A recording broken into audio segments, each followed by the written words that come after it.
Siyayazi uba uThixo uthethile kwiintsuku zethu, ethetha ngabani? Ethetha ngonyana.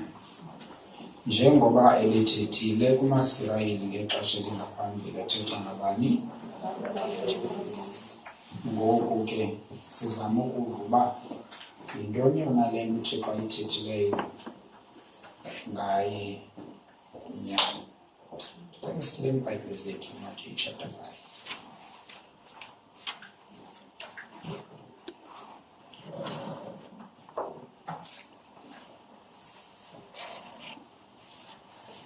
Sifunde verse 2.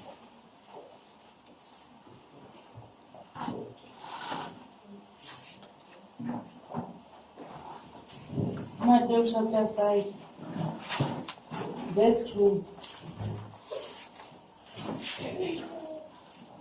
Wawuvula umlomo wakhe wabafundisa esithi, verse 3.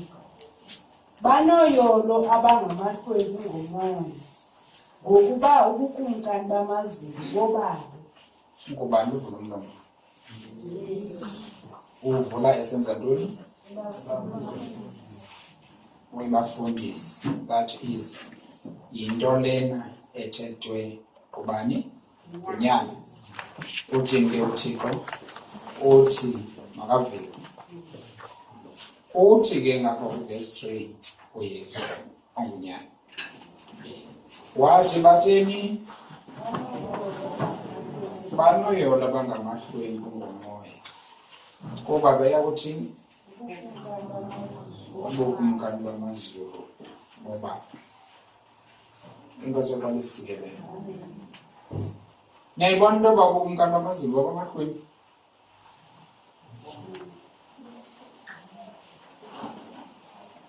Izityebi azingeni ndawo apha. Nayixabela le nto?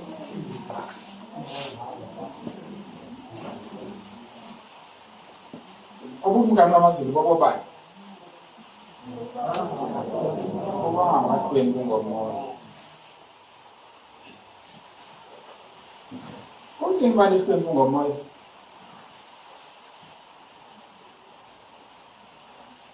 Mamela ke, kukhona uba lihlwempu siphelele apha, ungabi nanto. Andithi? Kube khona uba lihlwempu phaa kuwe ngaphakathi. Umoya mos, umntu mos wenziwe umthathu, uba ndingayibeka kanjalo ngesiXhosa. Unomoya, inakho, andithi?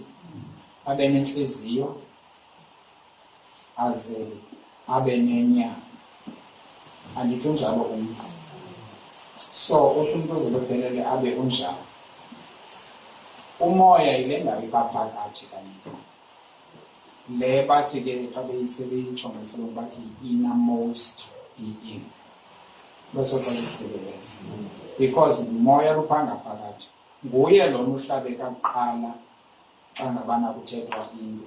Nguye lona urespondayo elizwini likaThixo.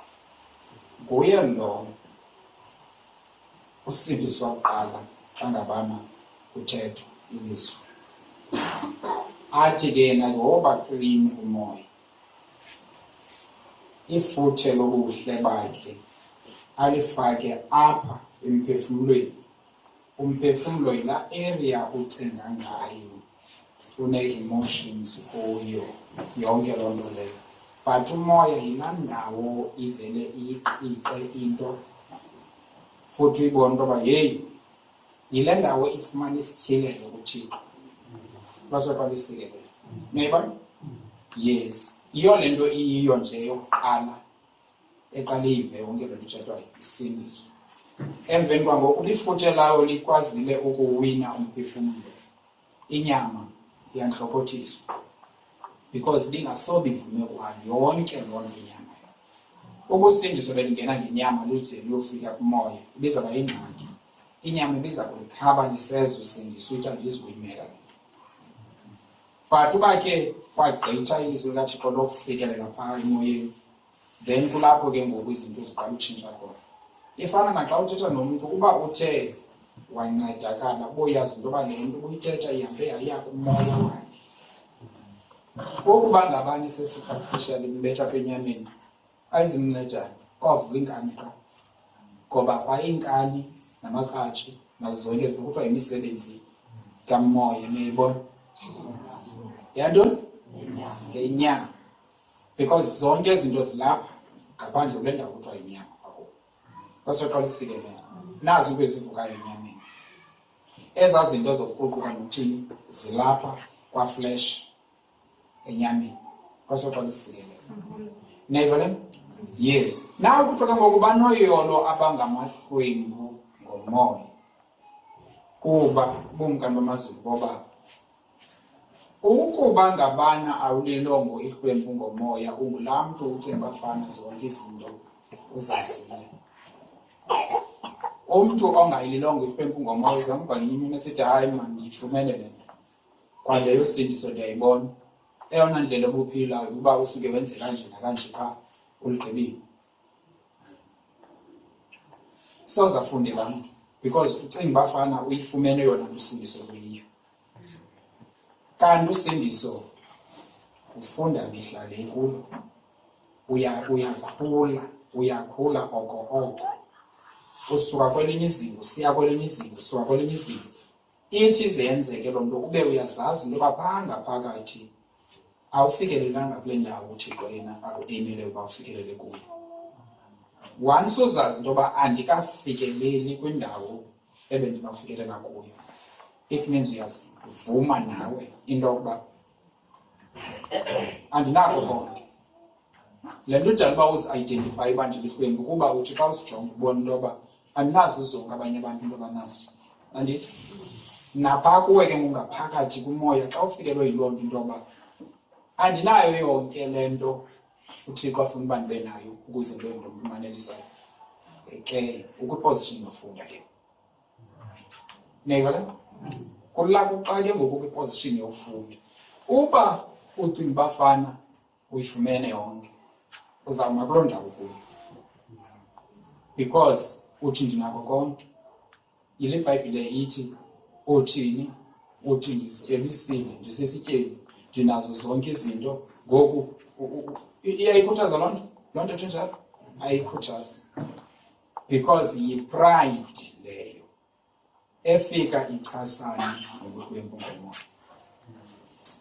Yile nto yenziwa abazalwane bafikelele kulaa ndawo ithi hayi ndiyazi nam ngoku, ndiyazi. Angathi afikelela ndiyazi? Wathi bafana ngoku bendingazi into, ndinguwada, ndiyazi ngoku. Dala ndisimsile. Ke uphelelwe bubuhlwempu ngomoya ukhulelwa yikhatshi ke ngoku xa ndithetha kanjalo. Namkabe? Apha elusindisweni uthi uzufunde ngakumbi nangakumbi uyizibone uba in fact okuye uThixo akunceda beke wayithetha le nto ayisapozi ngosukwini. Okuye uThixo akunceda kokuye wena ufuna uthini. Uba kwafike uthini hayi ndimnandi undincede uThixo makonceda abanye.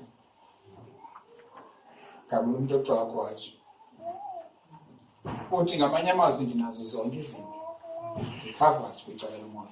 Uyaxoka kwasoqala isikelo, uyaxoka and awuzumuva. Uthi uzumuve izinto zikaThixo mos kuthiwe funeka ulambe unqane ubulungisa, kulapho uzawuhluthiswa khona.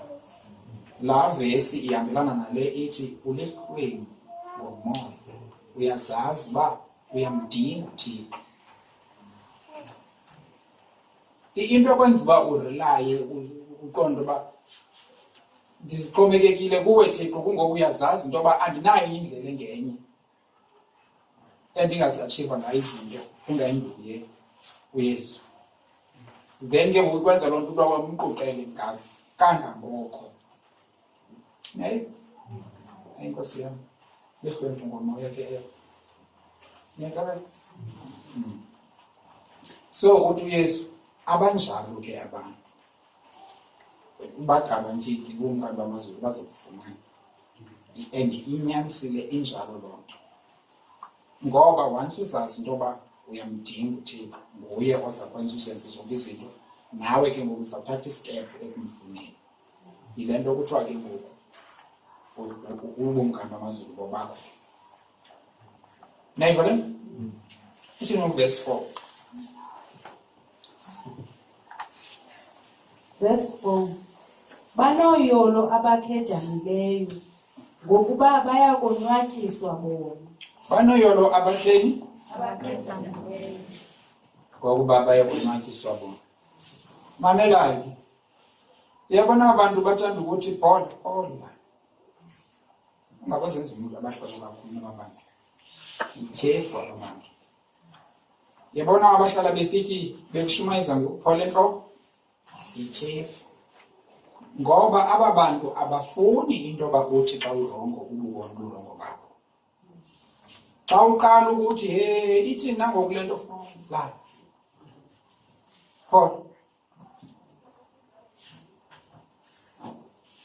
Bagxile khona uba ungaziboni xa urongo. Bafuna ukukugcina ukwiposition ecinga bafana uright. In fact bona bayiphile loo position to kangangoba ngoku bafuna wonke umuntu bambeke phaa. Masiphile kule ndawo yoPaul. Masiphole entloko thina. Uyaqaphela? Once amane sithi umuntu uphola, mjonge yena kuba unayo i-movement apha ebomini bakhe. Uzawufumana into yoba ustuck. Upholisa wena ke ngoku. Xa ebona bonke abantu abangathi baya befuna okanye befuna ukuziqiqa izinto, cool down. Okanye abahlabekayo, Paul. Ithi ke iBhayibhile banoyolo abatheni? Abakhedamileyo. Apha kuThixo yintoni engakukhedamisi? Kukhedanyiswa ukuzifumana. Uyamvuma ukwebanisa thetha? Uthini? Ndivenzile lizwi ke ngoku angisemnandana. Ande likhona elitshoyo litsho nje bengathi kuthetha unethi imvula emtyeni. Yebo. Umoya khona ilizwi ufika kwalo ube uqonda uyabetheka kulaa ndawo. Kuyanakwenzekani? Xa ke ngoku inhliziyo le yakho ingayonhliziyo yelitye, iyinhliziyo yenyama. Into ekwenza ukhedame kwixesha elininzi especially apha kuxa uqonda uba anamama ikhona le nto ndingakhange ndiyenze kakuhle. Qha ke akufuneki kuphelele ekukhedameni, funeka uyazi into yoba Thixo ndiyibonile ke ngoku ndiyazile bendingayazi uba ubungayazi. Okanye bendisaphethwe ziinkani, bendinomsebenzi wenyama kakhulu. Then ke ngoku ndingena kwindlela entsha yokuyenza le nto. Ndiyayeka le mindalo, ndingena kule. Ndithe ke ukuba ngabana unxibelelwano lakho noThixo luyela rayithi emveni koba uthethe ezo zinto, uzawuba mnandi nawe. Ngoba uThixo akathakethanga ekuthini uhlale kukubi, ubimbile oko. Mna ndilungalungisile. Jika kalokulungisa. Ayijonga uba gogo. Ije ukuguyelana xa kanti uza kugusheka kusenjalo. Gogo. Ugogo wakho zonke izinto ziyalunga. Osho umuve ke ngoku ebantwini. Ithi nayo banoyolo abakhedamileyo. Zizinto ezinganjalo ezingakukhedamisi. Ewe ke zikhona nezinye izinto ezakukhedamisa kodwa xa zikukhedamisa usazi into yoba isource yakho nguThixo kwizinto zonke. nguThixo okunikeza zonke izinto ebomini bakho. Asoze uphile impilo yokhedama. Uba ndiye ndakhedaniswa yinto namhlanje sobe ndikhedame ngomso uThixo khona. But uba andimazi kwaThixo uba ukhona ndilo nehlwempu ngomoya ndizawukhedama namhlanje ngomso kusenza ke because ndicinga bafana eyona mpilo kukukhedama. So ndawuhamba ndilolo sizi ke yonke imihla. Nzima. Because ndithe ubomi yiloo nto. Ukukhedama kokwethutyana usogqiba ukuthathe ukuphose kuThixo ngoba ithi iBhayibhile uPetros oqala chapter 5 utheni ukukhathalela. Andithi konke amaxhala kuwaphosa kuye ngoba ukukhathalela. Yes, wolubona uba lixhala eli uzawukhedama. But kufuneka ube une-solution, unayo into yoba ixhala uzawusota kanjani. UThixo, once uyazi uba ixhala lakho lisota nguThixo, awuphindi ukhedama. ngoba akho sizathu sokukhethana. Uyazi into yoba unayo isolution yale nto ingxaki. Into yokukhethanisa oko kungayazi into yoba izawulungiswa ngubani nale ngxaki unayo. But once uyazi uba ngubani umlungisi wengxaki zakho, awuphinde ukhethane. Niyiva le nto? NeBhayibhile ayitsho uba banoyolo abakhethanileyo ngoba bazawukhetha nangomso. Itsho? Ithi uba ke umntu wakunotha wakufumana uba iyandikhethanisa le ndawo, uzawutsho athuthuzele kuyo.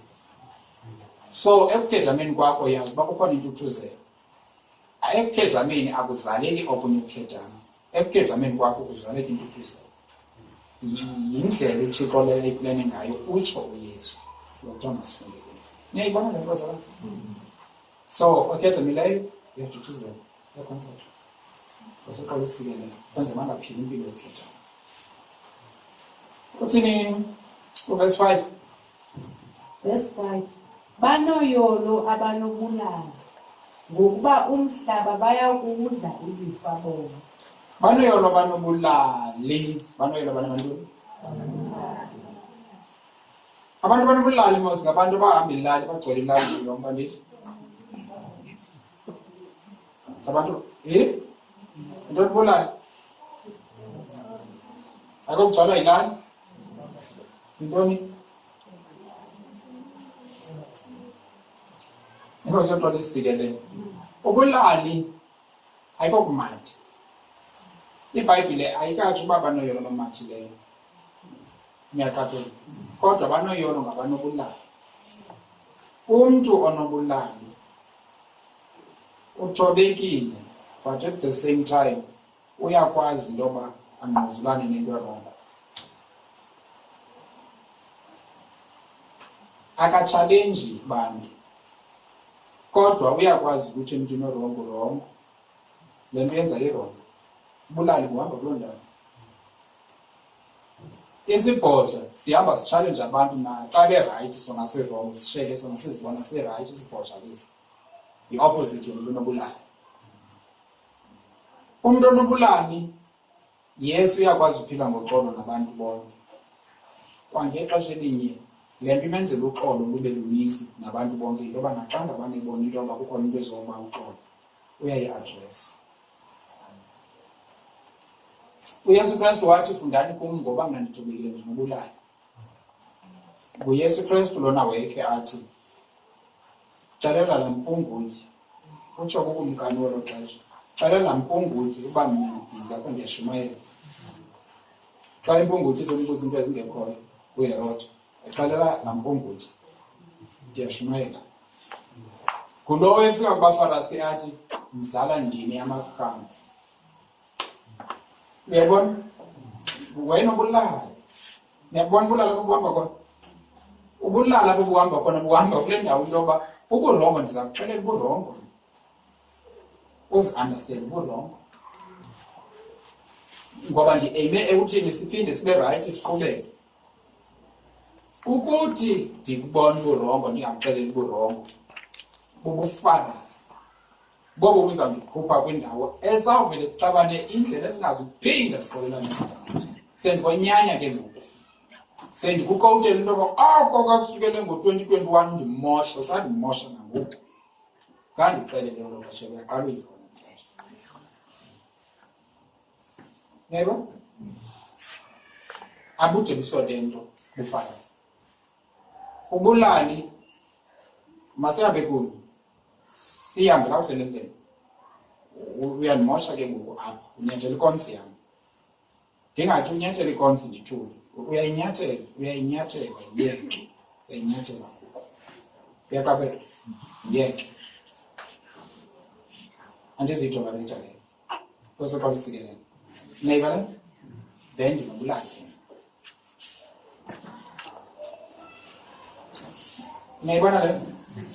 Ithi iBhayibhile uba singaphila loo ntlalo, asibi nabantu bonke, kodwa xa umntu erongo uyamxelela, kaloku ayenziwa kanje. Andiyithandi kanje. Ithi ke wena ke uzawukwazi usurvive apha kumhlaba. Why? Ingoku is because abantu balapha bayathanda ucofa amafokotho, bayathanda nonyathela iikonsi zabantu. Uba uzunqanda zawuphela iikonsi zakho. uSuka lisikelele emveni kwangoku ube xaka kwawena ngoba awusenakhonzi. Yey? So umntwana obulali, yes, uthobekile, akafuni ingxabano nabantu. Kodwa xa kukhona umuntu ofuna uchitha uxolo, uyamxelela uba ufuna uchitha uxolo, suyenza wena. Hayi akathenjiswanga ngazulu bazalwane nimbone, uthenjiswe ngoba uzawukwazi usurvive kwemhlabeni. Bukuncedisa ubulali into obukwazi ukuphila nabantu apha. Indlela yokuphila nabantu kukuba athi umntu xa ngabana erongo uthi rongo bani. Lungisa kule ndawo kuyo. Niyaqaphela? And ithembisa kamnandi ithi uza kulidla, uza kuthini? Uza kubudla ilifa umhlaba. Niyaqaphela le? Yes. Bakhona kuthiwe bona ubumkani bamazulu boba. Niyayibona? Hayi, ubufuna usurvive kwemhlabeni. Iba kuthiwa ngesilungu kuba assertive. Awuleqi bantu, kodwa uyakwazi ukuma uthi ayirongo xa irongo. Niyayibona? Uthini verse 7? Verse 6. Banoyolo. Hayi ndifuna verse 7. Verse 7. Okay, ndifunde verse 6. Verse 6. Banoyolo abalandela abanqanelwe ubulungisa ngokuba baya kuhluthiswa bona. Fundo verse 7 again. Verse 7. Banoyolo abanenceba ngokuba baya kwenzelwa inceba bona. Banoyolo abanenceba ngokuba bakwenzelwa ntoni? Inceba bona. Niyayibona? Banoyolo bathini? Ngoba bazawuthini? Intoni inceba? Kunceba. Intoni inceba? Intoni inceba? Kukuxela. Intoni inceba? Niyazi bona kwisixhosa sazi? Intoni inceba? Inceba yile nto isisa yintoni? Inceba mna xa ndisithi yintoni into ndifuna i-definition. Yintoni person? Xa ndibuze into ndifuna le nto iyicacisayo uba iyintoni na, not uphinde undinike igama elinye. Impendulo kum ayinikwazanga igama elinye. Inceba yile nto wena uyenzela umntu, not kuba unyanzelekile uba umenzeleyo. Nindive? Yintoni inceba?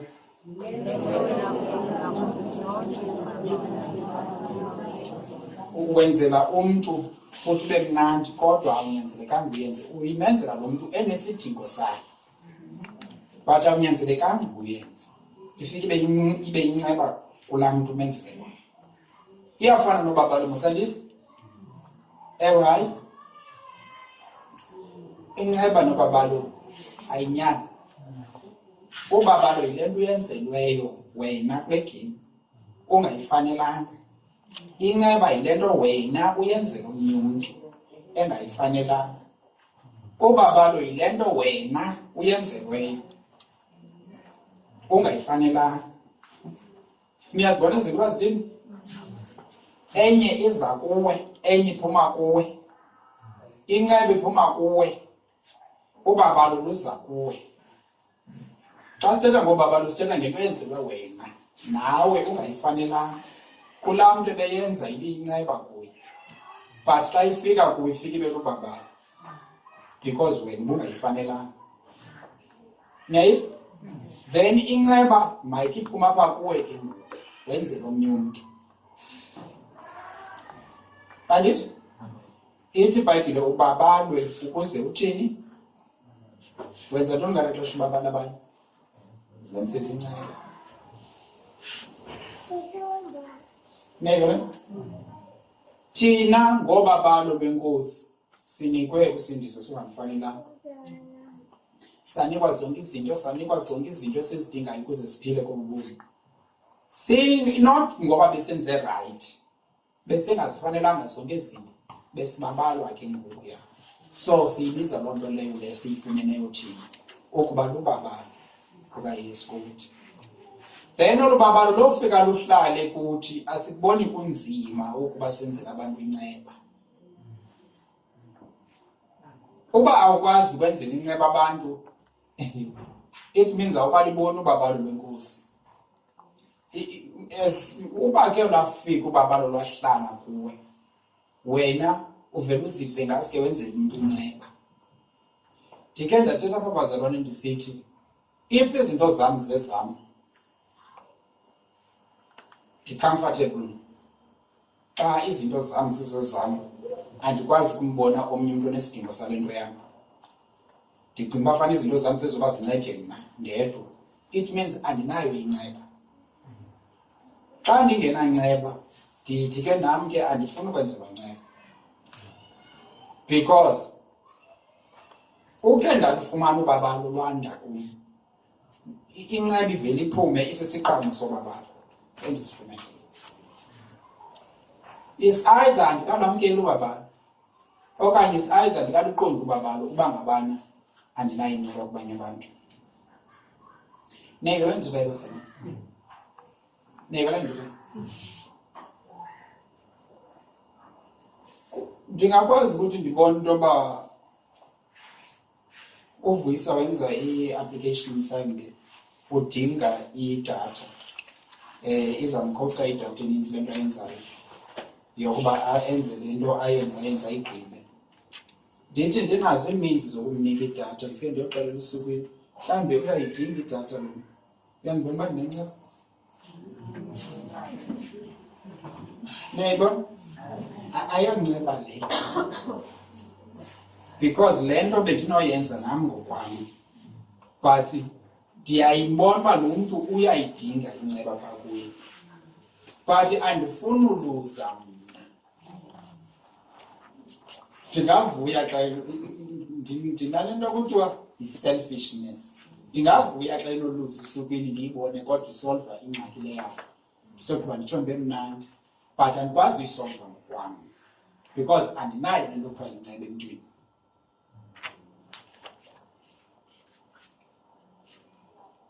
Nayiva indlela emnandi ngayo? Uba andinanceba, ndizamriferisha komnye umntu ngoku bendinoyenza ngokwam. Zikhona iimeko apho ndingakwaziyo, kodwa ndimbona uba unesidingo, and andikho sure uba usukwini usibonile isidingo sikaVuyisa. Ndingaya kusukwini ndisithi ukuba bendirayithi ngekuthetha uba ndiyamnceda nokuba ndiyambona into yoba unengxaki kulaa ndawo ithile. Qha ke ngoku andimanga kakuhle, andazi uba unjani na wena mhlawumbi ungakwazi na. Athi uba ke uyakwazi ke amncede. Uba akakwazanga nathi ngelishwa andikwazi nam ndiye endaweni ethile, ingxaki kaVuyisa ishiyeke yam. Ndishiyeka ndikhangela uba ndingenza kanjani ukuze ndisoke laa ngxaki kaVuyisa. Yile nto kuthiwa yinceba le. Inceba ihamba kuloo ndawo. Awufuni ukubona umntu esokola ngento onako ukumnceda ngayo. Niyandiva? And awufuni ukuzenza mhle ebantwini, uthanda abantu ngomnye umntu. Because if ingabionceba ke ngoku naleyo, it means wena usenayo la attitude yokuba izinto zakho zizayo. Even noba sewusibona isidingo somnye umntu, akho nto ithi umeye into yoba makungaluzi mna ngenxa yaloo nto. Ewe makuluzwe, qhambe ndiyokhangela umntu ozawuluza ke. But kuloo nto yokuluza isingakilingi ize kum indincede. Yi-indication yoba inceba andinayo tu leyo. Sendisenzela into yoba ungamane unceda abantu ngabanye abantu usogqiba uthi ngubona inceba. Abona benze inceba kulaa mntu ngabe yawuthumele bona mabayenze. Ifana xa kusithiwa mhlawumbi makunikele uqondo uba ndinayo okanye ndifuna unikela. Uze awunayo siyifake phaa, awunayo lapha kuwo. Athathe umngane aya endinayo mna sihambe soyibeka. Inyani ndoba akunikelanga wena, kunikele laa mntu. Kangantoba ndinikwe imali ngumntu esithi masiyonikela benjengenayongo, ndiba nalaa nto mna ithi hayi ndintsikelelo kabani le ndiyoncedisa yena phaa. ndikhaphe yena ndiyosapota yena uba asikelele ngale nto. Yebo. But akhona amaxesha apho ke ngoku ndiyazi into yoba ibingekho le nto bendingazukwazi uyenza ngokwam. Mhlawumbe ndincedwe lusukwini ke ngoku athi hayi man ndinayo le nto singayenza le nto. Sifanelekile uba siyenze singayenza. Andizisoli kule ke ndiyazi uba ndiyenzile ngentliziyo yam. Qha ke ngoku bendinga-afodi ukuyenza. Inomahluko leyo into. Bendikufuna ukuyenza. It means umoya wam uvumile uba nam ndifanelekile uba ndiyenze le nto. But andakwazi ukuyenza. Nda-asistwa ngusukwini uba mandiyenze. Ayenziwanga ngusukwini leyo ndifuna ndim. Noba ndiyenze through yena, yenziwe ndim ke.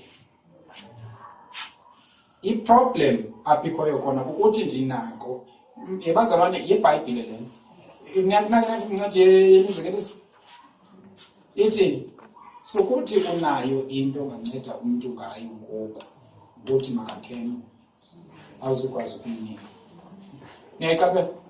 Ithini ngamanye amaziyoliso ithi awunanceba kwanti uba uqonda uyihambe kaleni. It means usaqonda uba yeyam man ndikafunda ndikaziva kakuhle. Uyaqaphela? Ikunqandile already ithe sukuyenza loo nto because loo nto ayonceba leyo. Ayifani nento xa ngabana umntu engenayongo into kodwa enayo inhliziyo yokumnceda abantu. Yinceba ke ngoku leyo. But yinceba edimanda ngaphezu kokuba nako kwakho. Nandi inomahluko leyo into. Niyakwazi uzigqila izinto zam? Okanye nishushu? Niyakwazi uyiva le nto? I wish uyi-understand inceba yintoni na, ubabalo yintoni. Ungazivangi. Ubabalo yinto enziweyo wena. Yabona le nto yenziwe mna ndingayidizeli? Lubabalo. Undibabalile laa mntu.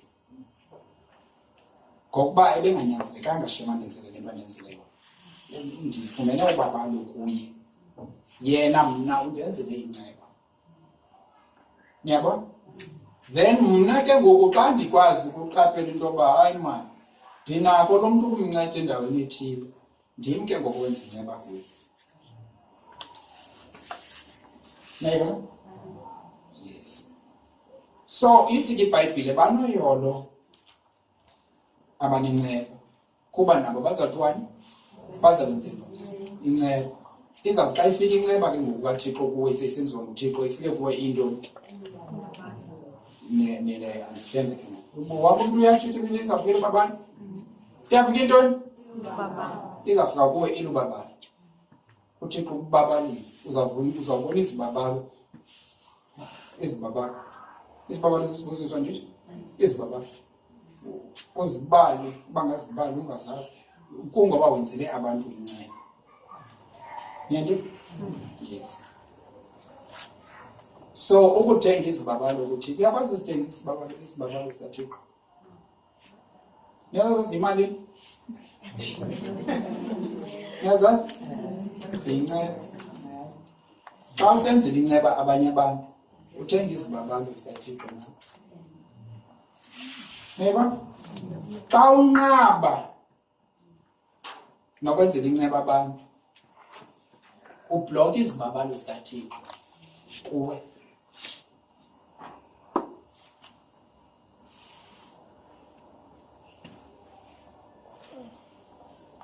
Andikambona umuntu oselfish ephumelela. In fact uba ngathi uyaphumelela. Niyayibona? Into edala uba ndithi uba ngathi uyaphumelela yinto yoba ukumbone nezinto eqhubeka futhi. Ngoko selfish. Andiyibaleli ngoba yimpumelelo leyo nto. Ndiyibaleli uba yinto efana nempumelelo. Niyayibona?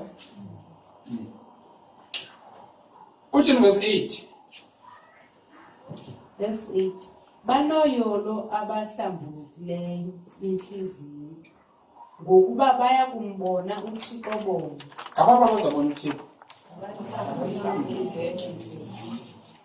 into xa ihlambulukile injani? Mbatshile injani? Clean. Xa ihlambekile injani?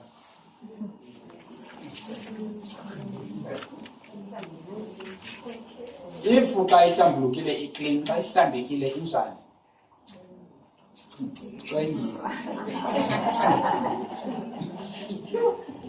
Azalwane into nje.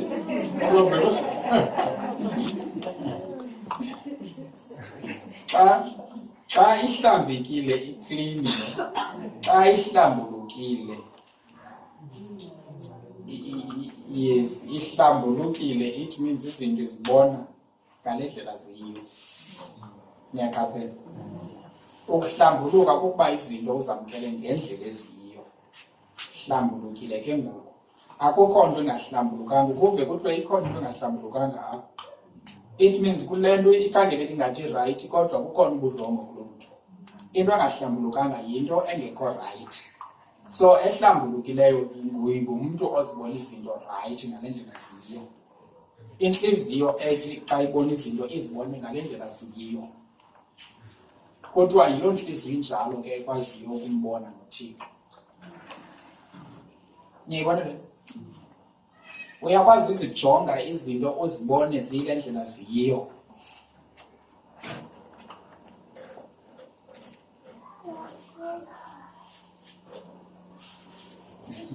Niyayiva le nto bazalwane?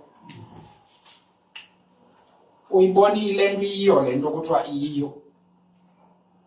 Okanye uhlala uyifaka i-question, une-question kwizinto zonke. Uba ngaxelelwa into yoba indlela yokuphila yile, mna ndiyiboni kanjalo. Uhlambulukile umntu othi xa exelelwa ukuba uThixo ulindele ntoni kuye, ashiyeke esithi mna ndiqonda uba yona nto leyo. Ibe phofu le nto isitshiwo lilizwi. Uhlambulukile? Akahlambulukanga noba ndirhalela ukuthi. Akahlambulukanga. And akakazi kumbona namhlanje uThixo. Niyabona njani? Ukuze ube uhlambulukile zibone izinto ngale ndlela ziyiyo. Ukubona izinto ngale ndlela ziyiyo yile nto uba if ubunothi ndiyibona kanje nale nto Yesu, wena uyibona kanjani? Ubezaphi? Ndiyibona ngale ndlela ndiyibona ngayo. So uhlambulukile ke ngoku. Ukuba nantoni ogqiboyenza uyayibona laa nto uthi le nto nindlela endiyi-understanda ngayo ndiyi-understanda kanje. Niyayiva? Then kulapho uzabona uThixo khona. Ndikhumbula le nto ngexesha ndandisesehlathini ebhasini. Ngoku ndilele ekulaleni kwam kufika abantu babini bathetha, ulibona kanjani into ethi? Ndithi ngokwelizwi ithi ndiyibona kanje na. Banqwale bancome ke imenjalo kanye kanye. Ethile yona uyiva kanjani wena? Ndithethe anditsho uba ke bazalwane zam ukuthi ndirayithi kwizinto zonke okanye nda-aprova, xa ndithetha iphupho lelam. So ke ngoku ndiyeke ndithethe ngale ndlela lenzeke ngayo. Niyaqaphela? Bahleli apha futhi bahleli phezu kwetranki eblue endandinayo nyhani. Bahleli kuyo ndibabona mna ndingqengqe apha ebhedini endandingqengqe kuyo nyhani. Zonke into zazisenzeka. Then ke ngoku nabo bathi gqine enye into ba-explain le into ihamba kanje nakanje. Nam kuthi babanyanisile le ndlela le nto umuntu ihamba ngayo. Niyaqaphela? Emveni kwangoko besithi sesimxelele uSiphiwe le nto ebesithunywe yona nguThixo. Andibazi bayatheni lakhe bangathi nto. Kodwa ke batsho bona kanjani. Masimxelele le nto besithunywe yona nguThixo phambi koba sihamba. Babe sesithi uba kunyanzelekile uye esibhedlele. Kanjalo nje andazi uba bekunyanzeleke xa kutheni uye esibhedlele abathini. Ndisehlathini ngoku niyandiva, ndiyiforest. Kunyanzelekile uye esibhedlele. Emveni kwabo bam ukwethiwa kwam ndijonge kulaa ndawo abakuyo nantsi itranki abekho nyhani. Ndikule ndawo mna bendikuyo still ebhedini. Niyaqaphela? kwalandela ii-events ke ngoku ezininzi apho ezavele zabonakalisa uba bekunyanzelekile uba ndiye esikolweni kuqala. Number one, kwaphela inyanga andakhona ngoba ingxaki ndithi yiwa nabasalungu mna ndiziya kwenye indawo ngosente rayithi apho. And ke nam ndike ndafika ndiye kwicaravan, ndahlala kwicaravan. Emveni kwako ndayilungisa yadiva de yamizimbo yathini ndesekuba ndenza nendlela yho ndaqonda uba sendimnandi ngoba ndi-comfortable, ndiyayithanda le ndawo lena ngoku. Uyabona? Ngoku kuthi ke abantu besithi nyanzelekile ndiye esibhedlele ndiyoqala omnye ubomi sendibulungisile omnye ubomi andikabikho sure. Kanti kunyanzelekile nyhani zonke izinto zandenza kanyanzeleka. Naxa ndifika kukhona abantu abathi kudala ulindiwe apho kuhleliphi. Oh, ndayibona nje uba hayi laa nto ibisithi ndinyanzelekile qha. Niyaqaphela?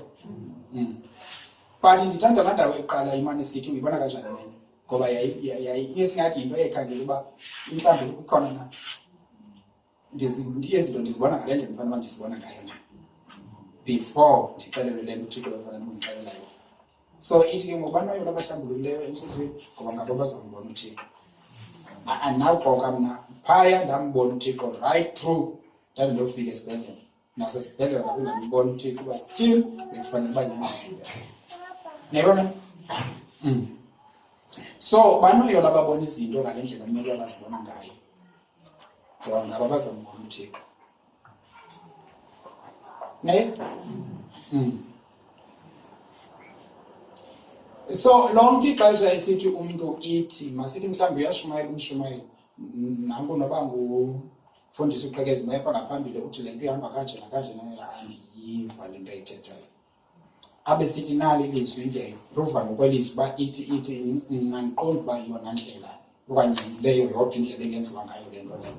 Uzibona izinto ngale ndlela ziyo. I-impossible uba athi umntu nali ilizwi lithi mayithi ushiyeke ulibona ngenye indlela leyo.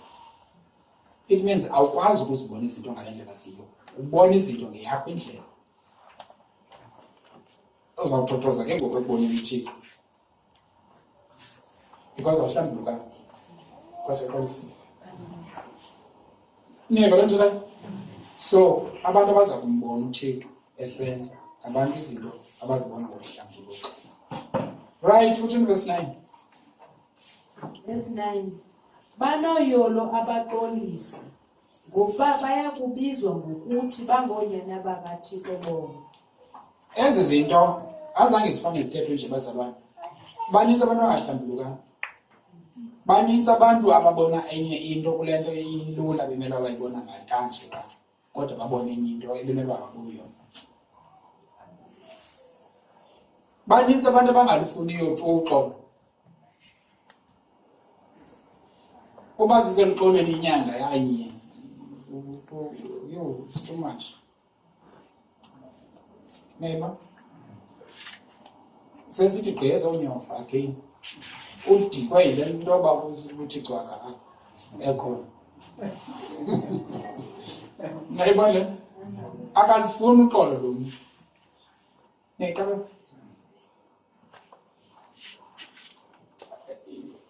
Ingangathi ndiyazibaxa izinto kodwa bakhona abantu ukuqonda uba I don't think lo mntu umoya wakhe ungumntu woxolo. Isingathi uyakroqruka ubakhe kwamnandi phakathi kwenu nabazalwane. Ukumbona umntu mnithi le nto ningabazalwane abeqhwaya nochuku oko yena. Kutheni kakade into ethile siyenza kanje? Kutheni kakade?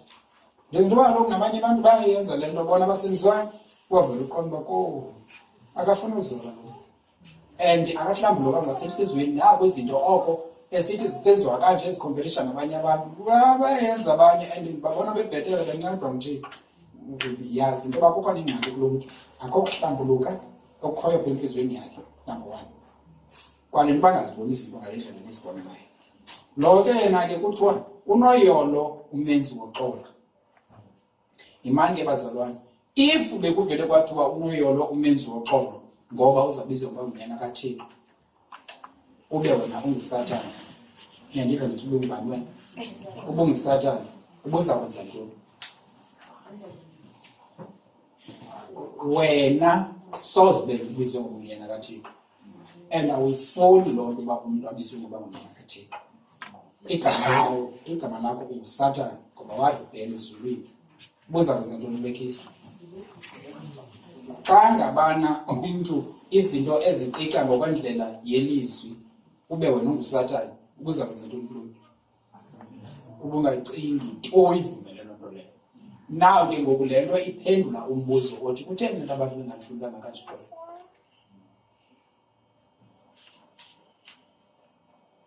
It's not that ngabo bayabhekisha ngumntu ungafuni uxolo. Uba kukhona umntu ongalifuniyo uxolo phakathi komunye umntu nomnye umntu, Satani.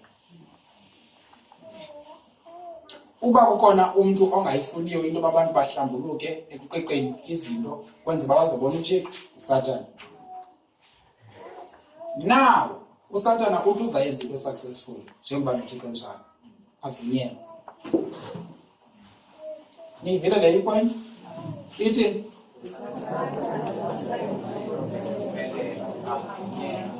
ukuze ayenze into ngempumelelo kufuneka athini?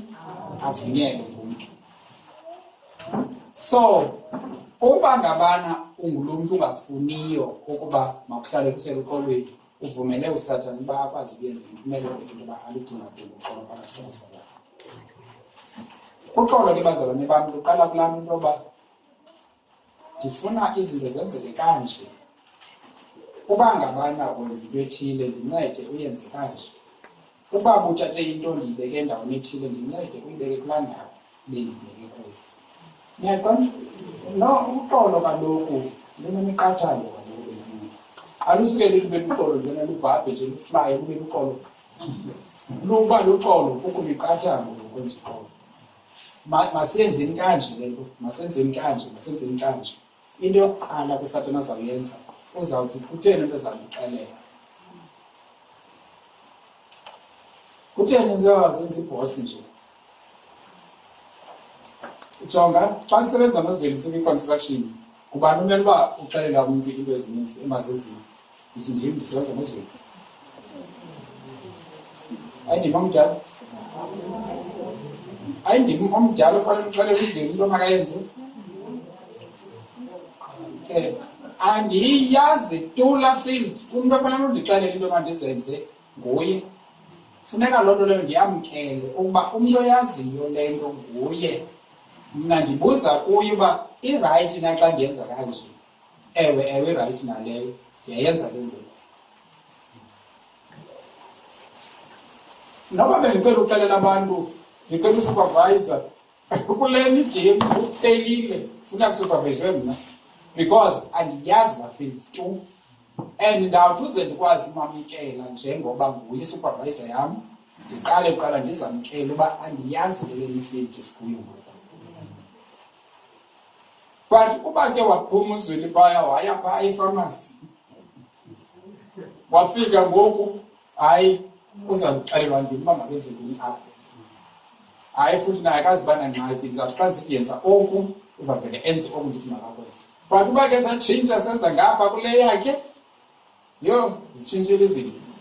Apha ebomini ngekufuneka siphile loo mpilo yokwazi into yoba awuhlali nguwe wedwa usentloko kwenzeka uzocinga ubafana uzuxelelwa wena mntu ndini.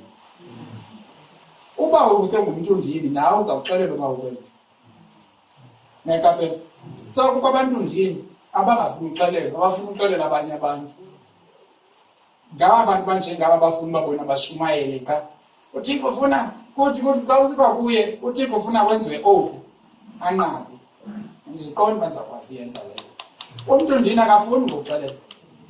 Into ayifunayo ufuna uxelela abanye abantu bangabenzi ntoni na. Xa kuxelelwa yena yenza kanje umntu ndini akafuni uxelela.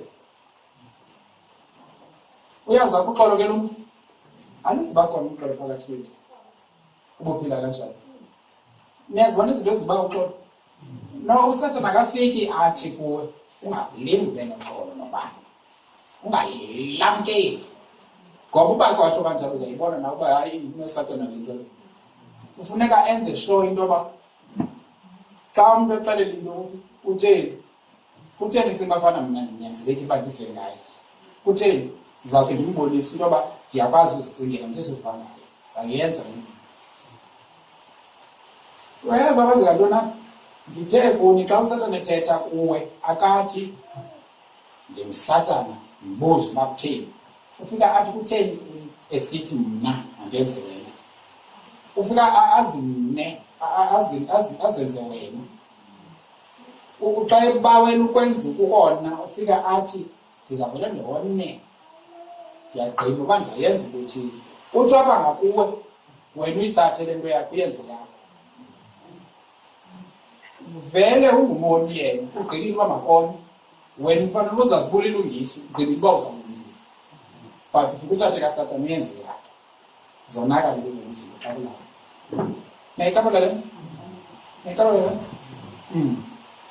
Baniyolo abenzi boxolo ngoba bazobize ngoba ngonyana bakaThixo bona yinto esiyifunayo sonke ekheleni. Xa ndithetha into ezinyana sifuna into abasibizwe ngoba singabantwana bakaThixo, but asifuni ukuhlala emxolweni omnye komnye. USatani uzawutyala intlolo endwayo phakathi kwabazalwane nabahlebane, uzawutyala imitiyo. Wena ucinga bafana, hayi ndiyathetha njengaye. Awuyazi into yoba eyona nto afokase kuyiSatani kukuba ningakhe ningene sebuxolweni. Uzawufaka into ekrokrekayo ngubani, ubona nje ndakumfeyisa ndimxelele yonke le nto lena, kutsho yena uthi ndakumfeyisa ubani ndimxelele ngoba ndimoyiki number one. Kutsho uSatani utsho akumamele wena, uzogqiba nawe uyithathe uyithande le nto ayithethayo, athi uzawuyenza kulaa mntu. Ukuyithanda kwakho uthi sesikundenzele ke mntwana, yenzele siyovala. Uyamqonda uba ukuxelele i-intention yakhe, emveni kwangoko wena wayithanda le intention yakhe, urayithi makamxelele athi ndenzele. It means siyavana singayenza yenza emecaleni yena, emveni kwangoko uchithe uxolo phakathi kwakho nabantu. Yebo? Into sekwalisikelele, kodwa ke ze niyazi yazi abantu uba into eyenza uba ube ngumntwana kaThixo kokuba noPawulos uyathi ukuthi zamani uba kuxolo nabantu bonke as much as it is possible, kuba xa ke ngoku bengafuni abanye bengafunani uba wakuxolo nabo awuzukwazi. Nekabe kodwa yona iBhayibhile ithi nako ulapha, because lapho uzabonakala uba ngumntwana kaThixo khona. Neka le mntwana zalona khawuqhubeke kuVesi 11 uthini? Ninoyolo nina xa bathe abantu baningcikile, banitshutshisa, bathetha zonke izinto eziphohlakeleyo ngani bexoka ngenxa yam. Mamelayo, besesitshilo sathi ukuba ngabana uzimisele ukuphila ngokuthobela uThixo ngoYesu, ufanele uba uthini? Utshutshiswe. Andithi? Then ke ngoku uYesu Kristu uthi it's fine le nto izawenzeka yena, sesiyiqalele izawenzeka ndithi. Yathi iintshutshiso okanye izilibo zizawuzi. Andithi? Sayipakisha ecaleni ke loo. But ke ngoku xa sezizile ithi ukuba ngabana nithe natshutshiswa futhi kanti nitshutshiswa ngenxa yam, kungenxa yendlela ukholwa ngayo, kungenxa yendlela uThixo ombona ngayo, kungenxa yelizwi olithanda ngayo, bayambombozela apha emva kwakho. Uzicinge bubhetele, cinga uba thina siyiva silazi ilizwi laziye. Uyabona izinto ezinjalo ezinothethwa xa ngabana uye wadedicated ekufuneni ilizwi likaThixo, bazawuthetha kanjani abantu andithi? So kungenxa kabani, kungenxa kaYesu, kuba kaloku ubufuna ukwenza into erayithi wena, basuwafumana ii-side effects. Zisenza ntoni ezi-side effects? Zikuhleba ngoku, andithi? Zenza le nto ubungafuni yona ngoku ubufuna ilizwi, wena ufuna ukwazi uThixo. Ngoku nazi izinto zimbombozela emva kwakho, thina bafana ubhetele, thina bafana nguyena yena, kanti nathi zingothina thina. Uyabona ngoku i-confusion le. Naqaphela ubungafuni le nto but ufumene yona. Ithi iBhayibhile ke ngoku unoyona, uba yonke le nto kungenxa kaYesu unoyona, vuya ugxola kunene. Simple, uzimosha. Niyayibona? Yes, itsho kanjalo. So but ke bangaphi abantu abavuyayo xa befumene intshutshiso? Baninzi, ne? Niyazi into engekho baninzi, makuthiwe bukhona apha emhlabeni unguSatani. Uyazi into yoba ukuze aba bantu babe mnandi, okay, abantu abafumene intshutshiso ngenxa babekhonza uThixo banoyolo, ba-blessed. Oluyolo kuba ba-blessed abantu, andithi basikelelekile ngaloo nto leyo. Ezi zinto zithi unoyolo zithetha uba usikelelekile. Ezi zinto ndigqiba zithetha uba bazalwane zizinto ezizisa intsikelelo kuwe. Makuthi ubungusatani, uyakwazi usatani uyamsikelela umntu umfuna ntoni ngesiqalekiso. Makuthiwa ubunguye ke ngoku ubuzawuzithanda ezinto uba abantu bazithande bazenze kahle. No, uzawufuna benze le i-opposite yezi kuba kaloku igama lakho ngusatani. So nantso le nto idala uba zonke ezi zinto nizive into yoba zirayithi futhi ngoba nani nditsene ndizidala niyaziva uba zirayithi zizinto kumele uba zenziwa ngabantu, but ke ngoku xa ndibuza uba ziyenziwe.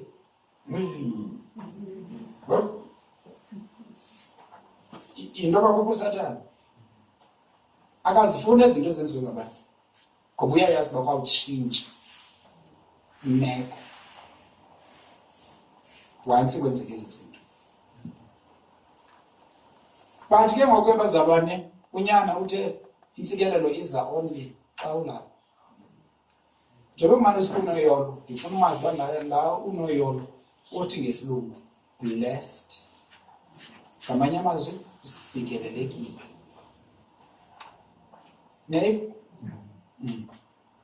So uba ufuna ustopisha intsikelelo usatana uzawustopisha ezi zinto ezi, then ungayiboni intsikelelo efuna ebomini bakho. Ngaloo nto ungafuni ukwenzela abanye abantu inceba, ufuna intsikelelo kodwa uziyibone isenzeka ngoba kaloku nawe unanceba mntwini. Niyayikabela bazalwane? Mayisifundeni verse 12. Verse 12.